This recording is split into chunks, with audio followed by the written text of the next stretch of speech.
To add a new user in PointClickCare, start by hovering over billing or care services depending on your access. Then, select Manage Users. Next, select the New button.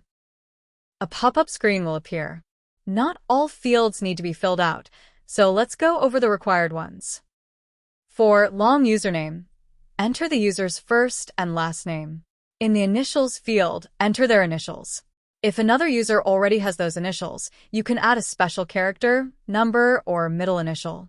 If there's a duplicate when saving, an error message will prompt you to adjust it. For the login name, use the first initial of their first name followed by their full last name.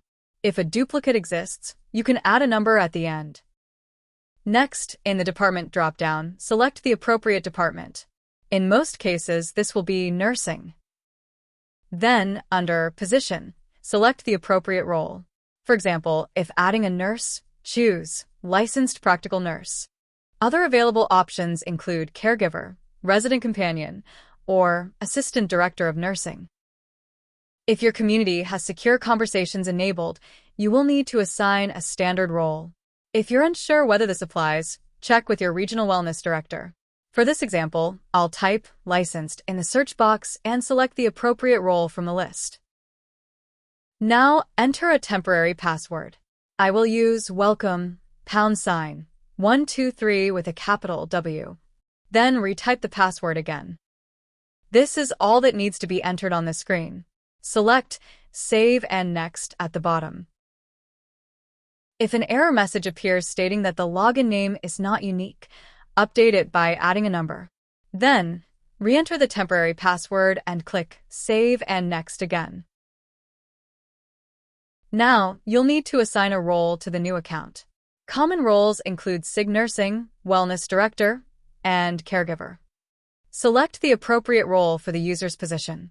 If unsure, consult your Regional Wellness Director. For this example, I'll select SIG Nursing and then click Save.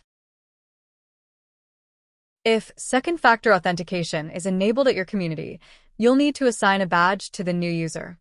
To do this, search for the newly created username in the username search box. Once located, click the Actions button to the left of the name, then select Second-Factor Authentication. A pop-up window will appear. Click in the top text box and then scan the badge barcode. Black dots will appear in the top box after scanning, confirming that the badge has been scanned successfully. After scanning, leave the bottom field blank and select Save. If you're unsure whether barcode scanning is enabled at your community, check with your Regional Wellness Director.